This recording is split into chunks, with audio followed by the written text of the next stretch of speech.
Hola Bitcoiners, bienvenidos de regreso a su calendario económico con toda la información que necesitan para arrancar la semana en Bitcoin. Como siempre, yo soy Mauricio Di Bartolomeo acá en Leden y hoy es martes 16 de mayo. Esta semana va a estar bastante cargada y divertida ya que tenemos uno de los eventos más importantes en nuestra industria arrancando el día miércoles y es el Bitcoin 2023, la conferencia en Miami, Florida. Leden va a estar presente participando en el panel de ahorros y créditos el día jueves, detalles en el show. Esta semana también tendremos sesiones del Senado y el Congreso en Estados Unidos para discutir regulaciones financieras ante las recientes colapsos o quiebras que han habido de los bancos regionales y van a haber una sesión específica en regulaciones a stablecoins o monedas estables y esto va a impactar directamente a la industria de activos digitales, cualquier titular que venga de esta sesión. También tenemos un posible ajuste de dificultad que nos puede llevar a un nuevo récord para Bitcoin, datos de ganancias o corporaciones relevantes reportando, al igual que data inflacionaria para Europa. Y en nuestra sección del blog vamos a hablar de por qué los créditos tienen más años o han existido por más tiempo que las mismas monedas. Y eso lo vamos a hablar de el por qué y qué implicaciones tiene esto para la industria de ahorros y créditos con Bitcoin. Esto y mucho más, cafés en mano, hermanos, que va a estar muy bueno hoy. Y arrancando como de costumbre con Bitcoin, vemos que la semana pasada Bitcoin cayó por 5,42%, alcanzando o cerrando la semana en $26,929 en muy bajo volumen transado, según lo que podemos ver acá en la gráfica. Y vemos que el nivel muy importante de este precio promedio de las últimas 200 semanas que estábamos marcando como soporte y venía mostrándose aquí en 26,109, vemos que aguantó ese muy importante soporte técnico de la semana pasada. Vemos que llegó a este nivel, pero fue comprada y cerró la semana por encima de este nivel bastante importante. Viendo qué han sido, digamos, cuáles han sido las causas de estas movidas, si nos vamos a mirar el comportamiento del dólar americano, el índice del dólar americano subió la semana pasada 1,40%, que es un monto bastante significativo para el índice del dólar. Esto se trajo abajo tanto a Bitcoin como al S&P 500 como al Dow Jones. El Nasdaq sí cerró más alto, que fue el único de los índices que cerró más alto la semana pasada por tan solo 61 puntos base. Y esto se debe en gran parte a que los reportes de muchas de las empresas de tecnología que componen este Nasdaq han estado muy buenas este último cuarto. Estos son resultados como los de Intel, Apple, Meta, Facebook o AMD y otras empresas de tecnología. Desde un punto técnico, de nuevo, hablamos que es muy importante que Bitcoin haya mantenido este nivel importante del precio promedio de las últimas 200 semanas. Este nivel puede que llegue a ser probado de nuevo esta semana y mantener este nivel, cerrar por encima de este nivel, la vela semanal, va a ser bastante importante para mantener el momentum que tiene el rally actual.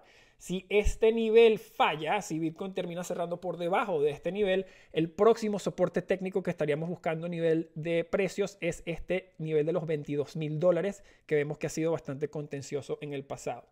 A nivel de resistencias, seguimos monitoreando esta de los 30,000 y de los 35,000. Vemos que fue rechazada un par de veces en este último intento y muy probablemente iremos a probar nuevamente este soporte técnico antes de hacer otro intento hacia la resistencia.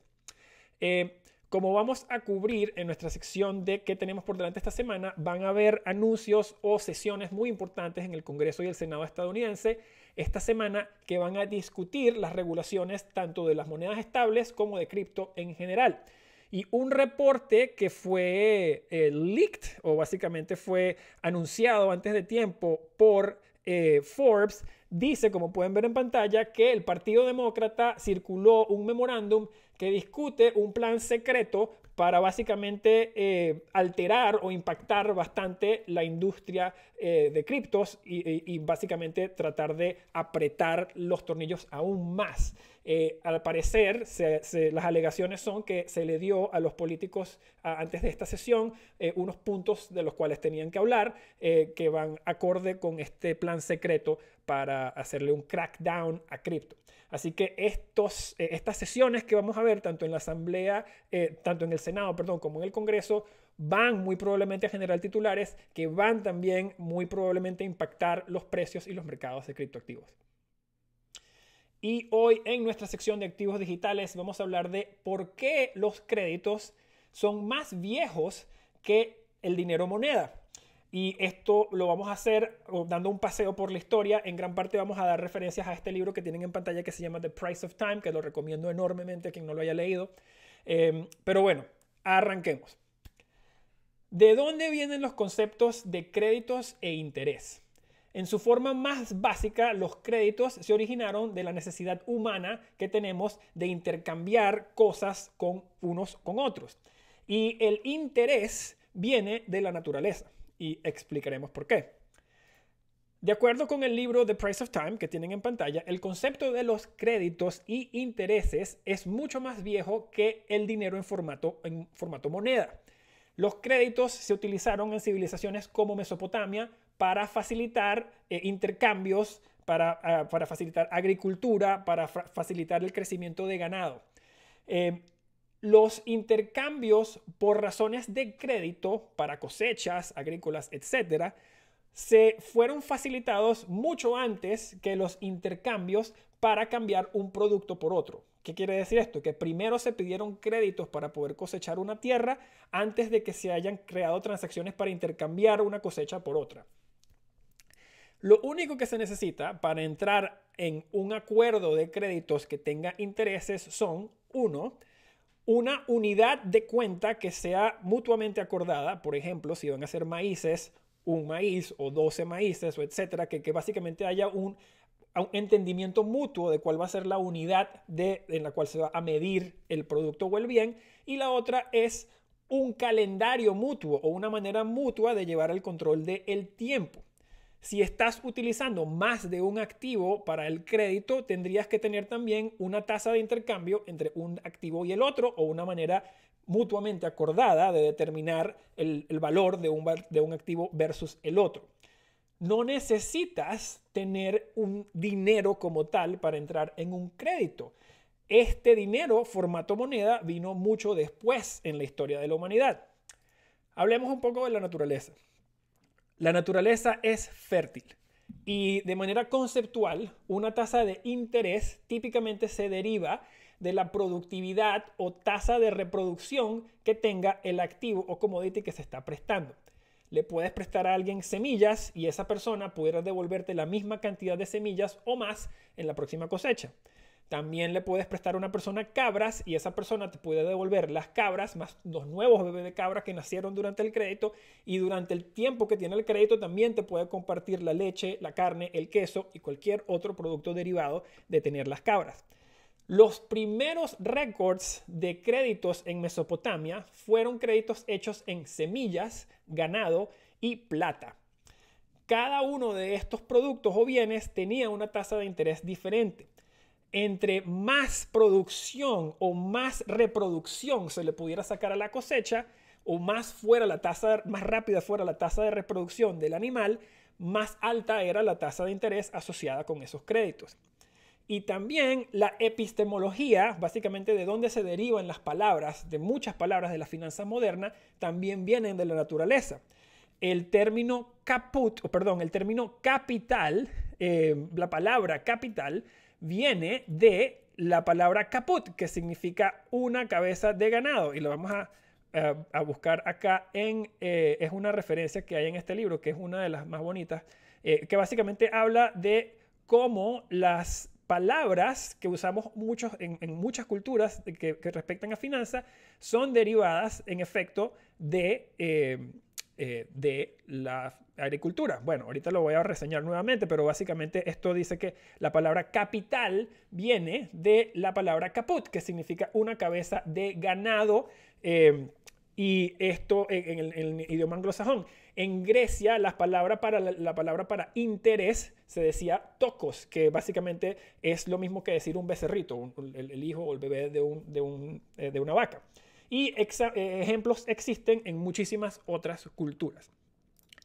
Interesantemente, en el siglo XIX, un economista alemán por el nombre de Karl Ant fue el primer economista que sugirió que las tasas de interés de una economía eran reguladas por la proporción en la cual el árbol de madera crecía en el bosque de Europa. y básicamente la velocidad natural a la que crece el bosque de Europa era entre 3 o 4 árboles por cada 100. Básicamente, la conclusión que llega el señor Carl Ann es que las tasas de interés de los países que están en este bosque o que pertenecen a este ecosistema no pudieran bajar por debajo de la tasa de crecimiento del bosque, que es del 3 o 4%. Y vemos que esto se acerca mucho a las medidas que sugiere la Reserva Federal. Otras escuelas de pensamiento sugieren que las tasas de interés para las economías están gobernadas por la velocidad a la que crece la población humana. Pero ese número ha estado cayendo de 1,12% en el 2017 a 0,84% actualmente. Así que no le digan a la Fed, porque las tasas que ellos tienen son mucho más altas que esto y no están ni cerca al nivel de crecimiento que tiene la población humana en el mundo.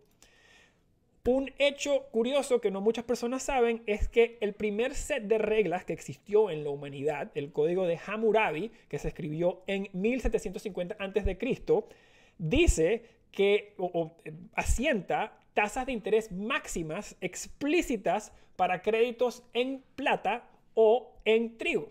En plata era el 20% de tasas de interés, en trigo era el 33,33%. Lo cual nos lleva a una pregunta muy interesante. ¿Qué dicta o qué fuerzas de mercado dictan la tasa de interés para un activo o un bien o un commodity que no se reproduce? Como mencionamos anteriormente, el primer récord o la primera, digamos, evidencia que hay de una tasa máxima de interés para un activo que no se reproduce fue la tasa de interés que se le asignó a la plata por el Código de Hammurabi. Y esta tasa de interés fue fijada al 20%. Ahora, esto nos lleva a otra pregunta. ¿Quién asienta el límite de tasas de interés máximas que se pueden cargar sobre un crédito? En el día de hoy, la única entidad que puede asentar y enforzar una tasa de interés máxima ante cualquier crédito o mercado de créditos es un regulador gubernamental. Y estas leyes todavía existen hoy. Pero ¿cómo hacen los reguladores para llegar a una tasa de interés que sea justa para un bien que no se puede reproducir, ni sembrar, ni recrear? Siempre tienen que tener un punto de referencia. Y usualmente hay asesores o miembros en estos organismos que han tenido experiencia en la industria. Pero la pregunta se mantiene. ¿Quién saca un crédito en un activo que no se puede reproducir? ¿Y cómo generan dinero con ese crédito? La pregunta o la respuesta es igual hoy a la que era en 1750 a.C. Market makers, las personas que hacen mercado. Vamos a hablar por qué. ¿Quiénes son los market makers o aquellas personas que hacen mercado? Ok, un mercado como la plata y Bitcoin son mercados descentralizados. No hay una fuente oficial del precio de Bitcoin o de la plata. Ambos, al igual que cientos de otros commodities, transan en el mercado abierto de manera globalmente. Y cada día hay millones de personas, comerciantes, que necesitan comprar o vender plata o Bitcoin o cualquiera de estos cientos de commodities para llevar a cabo sus negocios. Debido a esto, hay ineficiencias en los mercados y hay necesidades de crédito de muchísimos compradores y vendedores a nivel del mundo. ¿Qué quiere decir esto? Que en cualquier momento, debido a la necesidad, el precio de Bitcoin en Japón puede transar un poco más alto o más bajo que el precio de Bitcoin en Estados Unidos o en Nigeria o en Colombia o en Venezuela. Y estas ineficiencias son de las cuales se aprovechan estas personas que hacen mercado porque compran Bitcoin en uno y lo pueden vender en otro, de manera que tienen un beneficio al hacer esto. Ok. Las personas que hacen mercados básicamente tienen la función de facilitar o estar ahí para que estos comerciantes puedan siempre vender su plata o comprar su Bitcoin, lo que sea que necesiten para llevar a cabo su negocio. Y también pueden extender crédito a estos comerciantes para facilitarles más servicios. Estas personas que hacen este mercado cargan o cobran una tasa de comisión por la conveniencia de facilitar estos servicios a estos comerciantes.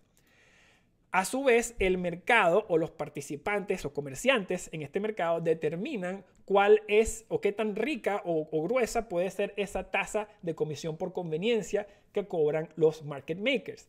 Y de esta forma ellos dictan el nivel de ganancias que puede tener un market maker o la persona que hace mercado. Esta actividad no es una manera ausente de riesgo para generar un beneficio. Hay riesgo en esta actividad, pero mientras el mercado se vuelve más eficiente, los riesgos van cayendo con el tiempo y los operadores aprenden cada vez más y se vuelven mejores operadores con el tiempo. Esto lleva a que las comisiones caigan y se beneficie al usuario e inevitablemente, básicamente las tasas de intereses que se pagan a los clientes que proveen ese capital también baja con el tiempo, porque todo esto va de la mano con qué tanta ganancia puede generar un market maker. Mientras el mercado se va volviendo más eficiente y más eficiente a nivel global, las ganancias a nivel absoluto se van reduciendo para estos market makers, queriendo decir que cuando se vuelve el mercado más eficiente y caen los riesgos y entra más liquidez, el market maker gana menos, pero hay menos riesgo en la actividad, por ende es un beneficio que se benefician ambos, el market maker como los clientes. Cierro con esta sección. La actividad de créditos no es acerca de la ausencia de riesgo, es acerca de encontrar una entidad o organización con la cual sientas que puedes trabajar y sientas que estás siendo compensado adecuadamente por el riesgo que estás tomando a través de la tasa de interés que te estás ganando. Vamos a hacer una pausa acá y vamos a hablar de la historia de créditos con colateral. Ok, un poco sobre la historia de créditos con colateral. Pedir créditos contra un colateral es tan antiguo como el acto de realizar créditos. Si nos vamos hasta la civilización de los mesopotamianos, los mesopotamians, los primeros récords o las primeras evidencias que hay de cualquier crédito que se haya emitido en la humanidad mencionan todo tipo de requerimientos de colateral para asegurar el repago al emisor del crédito. En Mesopotamia hay récords o hay evidencia de créditos que se emitieron tomando casas como colateral, tomando terrenos como colateral, al igual que esclavos como colateral. En aquel entonces los intereses se podían pagar tanto en el mismo bien o se podían pagar con otro bien. Y el otro bien, lo que se estilaba en aquel entonces era que se podía pagar el interés con trabajo que daba la persona que pidió el crédito o un familiar de la persona que pidió el crédito o un esclavo de la persona que pidió el crédito. Al igual que se aceptaban semillas, ganado y otro tipo de semillas y ganado también eran comúnmente aceptadas como pagos de interés. Para dar un poquito más de contexto o historia en la banca colateralizada o los créditos colateralizados, el término la banca o la palabra banco viene de las personas que emitían crédito ante el colateral del oro. O sea, básicamente estas personas tomaban oro de personas en Italia y les emitían créditos en base al oro que ponían como colateral. Y esto lo hacían entre diferentes religiones, porque en aquel entonces no se podía dar un crédito de un cristiano a un cristiano o de un judío a un judío. Se tenían que emitir los créditos entre diferentes religiones y esto básicamente esta actividad se originó en unos lugares bastante recónditos de aquel entonces que les referían como el gueto, básicamente, y de ahí es que viene la palabra banca. Así que bueno, la conclusión acá es que los créditos contra un colateral han sido tan viejos como el crédito mismo. Conclusión. La actividad de créditos y solicitar créditos es tan antiguo como el comercio. Es más antiguo que el dinero en formato moneda y es una actividad natural que han realizado los humanos a través de la historia en todas nuestras civilizaciones. Si nos aceleramos hasta la fecha de hoy, Bitcoin ha creado una nueva clase de activos. En nuestra humilde opinión, es el activo que es el mejor colateral y el más transparente en el mundo, en nuestra humilde opinión de nuevo. Y inevitablemente, esto va a llevar a un mercado de ahorros y créditos que va a florecer alrededor de este activo. En Leden hemos estado liderando esta misión o esta carga o esta idea de créditos con Bitcoin por los últimos 5 años y hemos estado construyendo servicios financieros para Bitcoin en la manera que creemos que debería ser ofrecida. de una manera transparente, accesible para todos y ofreciéndole los mismos estándares a todos nuestros clientes. Hemos estado dando el ejemplo desde que se creó la empresa en el 2018. Fuimos los pioneros en pruebas de reservas para empresas de ahorros y créditos con activos digitales, como pueden ver en pantalla, y asentamos la barra haciendo esto para transparencia y responsabilidad en esta industria. Más recientemente hemos publicado nuestro primer informe a libro abierto donde resaltamos cómo se utilizan los activos de USDC y Bitcoin en nuestra plataforma para que los clientes puedan entender cómo generamos las tasas de interés para nuestras cuentas de ahorros y cómo ofrecemos las tasas que ofrecemos para nuestros créditos.